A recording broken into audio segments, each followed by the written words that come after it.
Well, hello, my friends. If you are listening to this on the day that it releases, then tomorrow is Halloween. And I freaking love Halloween. I love fall. I love kitsch and I love costumes. I am so much more comfortable wearing a costume than trying to be fashionable. Like if I'm going to a party, my first thought is, oh God, how can I make this a costume event? Because that means I don't have to think of like a real life cool person outfit. But you know what's crazy? Some of my clients don't love Halloween because they get triggered by all the Halloween candy in the house. This week, we are actually going to re-release an older episode, episode 24, where I talk all about Halloween candy and avoiding some of the pitfalls of the upcoming holidays. But also, I'm going to tell you my thoughts on emotional eating, which might surprise you. All right, check it out. It's time to get your head out of your ass and start creating a life of no regrets. Whether you want to lose weight, get rich, or manifest a hot threesome on the beach, you're gonna want to turn this up. This is Goals, Grit, and some woo-woo shit with your host, best-selling author and professional butt kicker, Una Duncan. Hey, welcome to the show. Today, I am doing something a little different. Overcoming Obstacles with Una. It's basically a Q&A show where I've scanned through some of the questions that I've received in my coaching groups or via email, and I'm answering them here for you so that you can overcome some of these common obstacles with your health and fitness, and then proceed to your regularly scheduled program of kicking ass and being fucking awesome. So here's the first one that gave me this idea. Recently, someone posted in my MFA group a question about on-purpose emotional eating. So she said she was feeling sad and she cried a bunch. And then after recovering, she made a conscious decision to go and make herself a cup of hot chocolate to comfort herself. And she said that this didn't feel like previous episodes where she had kind of eaten in a fog and then she realized afterwards that she was avoiding emotions.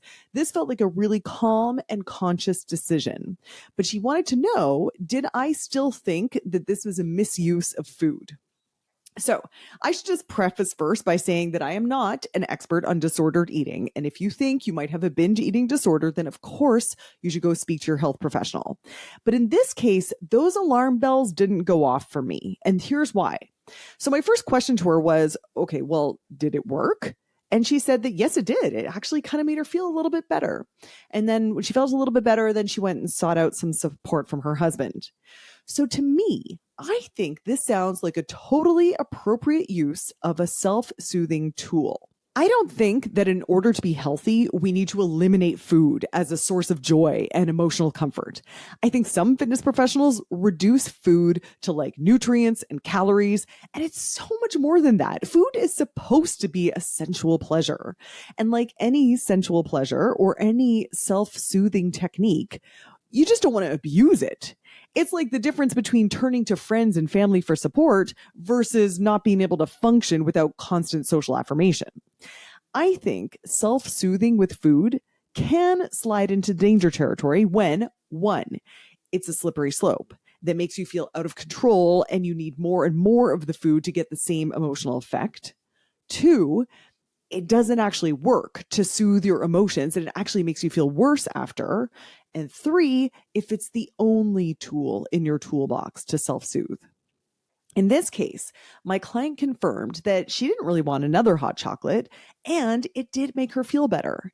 And she also cried and she also turned to her partner for support. So she used her other tools as well.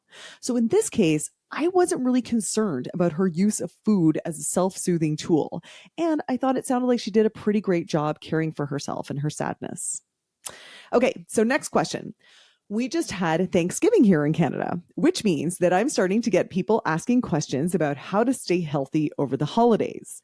And specifically, I got a question from someone who was nervous because they stay with family and they go to a lot of parties. And she said, I don't know how to stay healthy when I have no control over my food. And first of all, I get how this can feel totally freaky.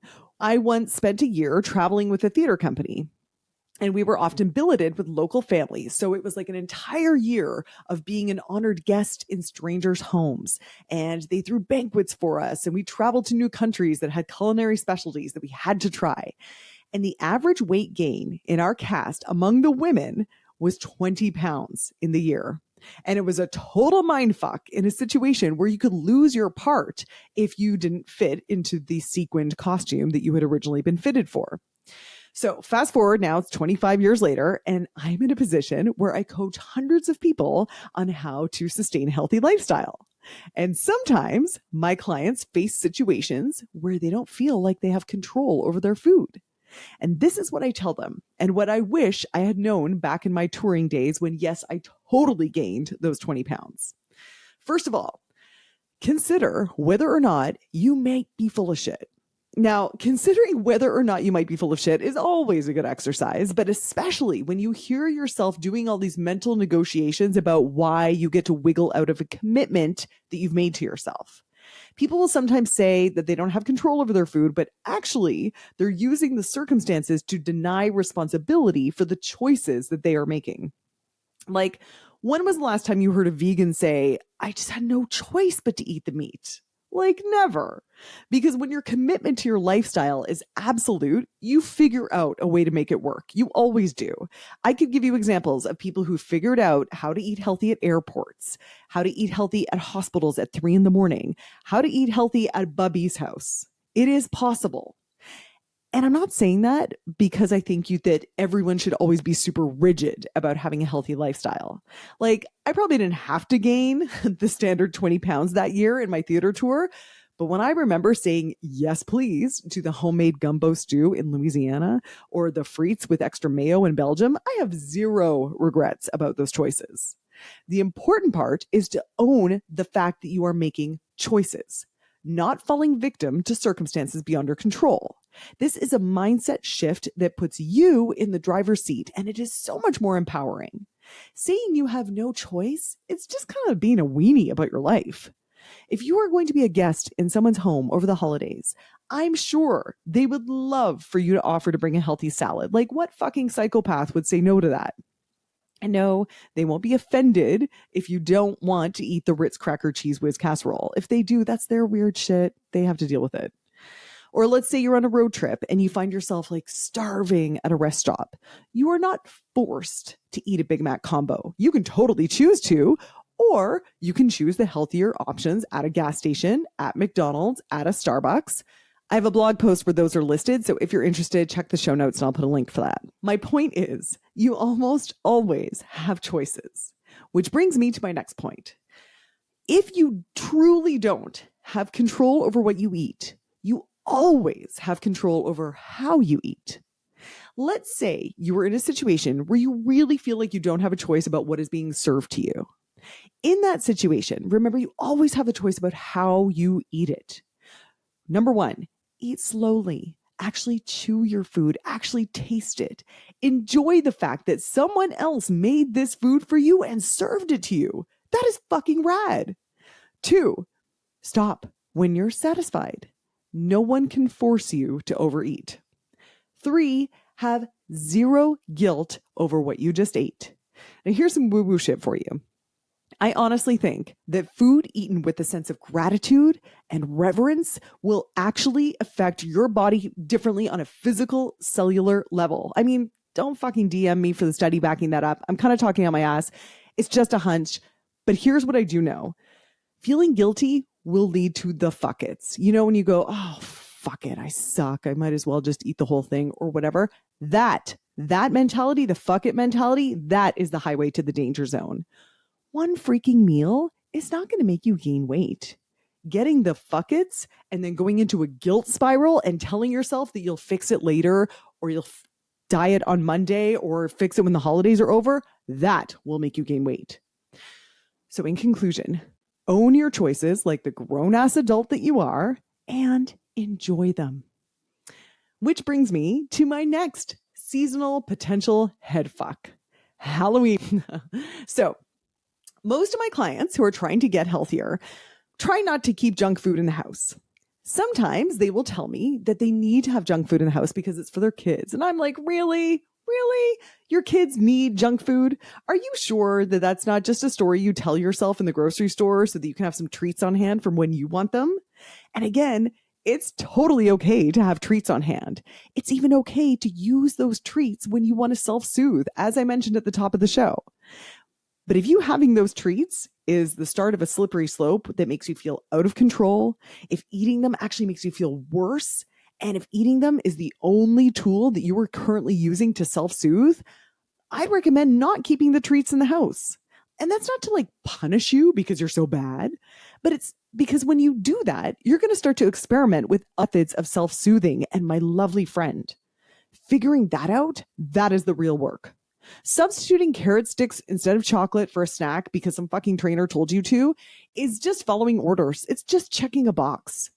Getting to know yourself and what actually makes you feel good and adding more self-soothing tools to your toolbox, that is the real work. The kind of real effort that's going to make a big freaking difference in your life. Especially around Halloween, when pretty much all of us have chocolate around the house, unless you're one of those households that gives out toothbrushes. And in that case, I don't know, man, maybe you should be the one doing the health and wellness podcast. If that's not you, chances are that in the next coming weeks, you are going to have in your house a bunch of little tiny Kit Kats and tiny Aero bars and the ultimate, even single serving Reese's peanut butter cups. And for some people, this is a mental minefield. They will spend all day pretending that they're not thinking about the candy, mentally counting how much they've had and whether it's acceptable to have another. And for other people, it will have like zero charge. It will feel about as emotional as the fact that they have an open box of baking soda in their fridge. Like they won't think about it at all. So how do you change your emotional charge around Halloween candy if it's a mental minefield for you? Well, I'm going to start by quoting Tony Robbins, who says that our emotions are always the result of three things: our physiology, our focus, and the meaning we assign to things. So physiology, this is the lowest hanging fruit. If you want to change your emotional state, it is really hard to be happy if you are slumping forward, if you're frowning, if you're hunching up your shoulders, etc., etc. On the other hand, it's really hard to be bummed if you're smiling and doing the Humpty Hump, which, by the way, is something I'm working on right now. I'm following an Instagram account that teaches old school hip hop moves, and I'm obsessed. Once I master the Aunt Viv, I'll post a video for you. Okay, which, by the way, is an example of me choosing my focus. A lot of people scroll Instagram and they focus on how everyone else has a nicer body than them or a nicer house, or they're always on vacation and how do they afford that? Some people focus on calling people out and getting offended. Some people focus on how many likes their competitors have and how they should be doing a better job at social media. Like right now, you could focus on the fact that there are wars happening internationally, the fact that you just got cut off in traffic. You could focus on your work stress, or you could focus on the peacefulness of the room that you are in right now. The fact that your feet are fully supported by the ground, the fact that the sun is shining and you have a cozy bed to sleep. And finally, you can change your emotions by deciding on the meaning of the events in your life. So let's say you gained 5 pounds. The meaning that you ascribe to that, feelings about it. Maybe you give that a meaning that you failed in your attempts to lose weight, you lack character, or maybe there's something physically wrong with you that needs checking out, and then you start getting anxious about that.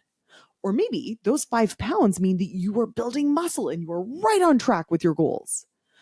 Or maybe it could mean that your period is coming right on schedule and your reproductive system is working beautifully. Exact same data, you choose what it means to you. When I was a smoker, cigarettes meant a treat. It meant a break. It meant a great way to connect with friends. It meant party time. Now, cigarettes mean cancer, being a bad role model, wasting money, yucky smelling hair. My point is that by changing your physiology, your focus, what you're focusing on, and the meaning you give to events in your life, you can change how you feel. So let's apply this to Halloween candy. First of all, manage your physiology. My guess is that the candy seems much more appealing when you're slumped on the couch at the end of the day than when you're bustling around doing chores with some great music on, talking with people. Now let's talk focus. What would you have to focus on to make the Halloween candy seem less appealing? To make it like even disgust you, actually? So for example, would you have to focus on like that feeling in your stomach after you've consumed too much of it? What about like the environmental toll of all those stupid little wrappers? What about the ethics of Nestle and the other big food manufacturers? What about that palm oily feeling in your mouth after having low quality chocolate? What about the fact that like the dairy in the chocolate probably came from cows that were mistreated and sick? Like, I don't know, dude. And also, like, don't get defensive. I'm just making shit up here. I'm not saying any of that to shame you. I'm just giving you examples of how one might evoke disgust. You figure out what makes it gross for you, okay? You figure that out. That's your work. So I'll give you an example. I saw this work once. I was at an NLP wellness retreat, and we were talking about the power of focus. And this guy volunteered. He said, I have an insatiable lust for pizza. Like, I crave it all the time. And I feel like if there's pizza around, I just can't control myself. I just want the whole thing. And so I watched him get coached, and he had a pizza. They ordered a pizza. He had this pizza on his lap, and they coached him to deliberately focus on the parts of this particular pizza that maybe weren't the best. And he had to really like think about it. And so he's staring at the pizza, and he goes, well, I don't know, this part of the crust is maybe a little bit burnt, and, it's a bit cold, and there's some oil on the top. So he had to really change and shift his focus to evoke feelings of the pizza not being so appealing. But he could also shift his focus to want the pizza more by focusing on like the melted cheese and smelling it. Our brains are so powerful. And we can use these powerful, powerful tools if we get intentional about focusing that power in the way that we want to. So if Halloween candy in the house feels like an emotional minefield for you, here's what I want you to ask yourself. What would I have to focus on to neutralize the appeal of the Halloween candy? And by the way, dude, this doesn't always have to be negative. You could focus on like how strong you've been feeling these days, or that you consider yourself a bit of a foodie and you wouldn't touch that low quality chocolate. And there's so many yummier alternatives. You could focus on your identity as a healthy eater. And you should consider, what is the meaning you are giving Halloween candy right now? Like, do you think of Halloween candy as like a naughty little seasonal treat, like a really important part of feeling festive and, having the season feel really special?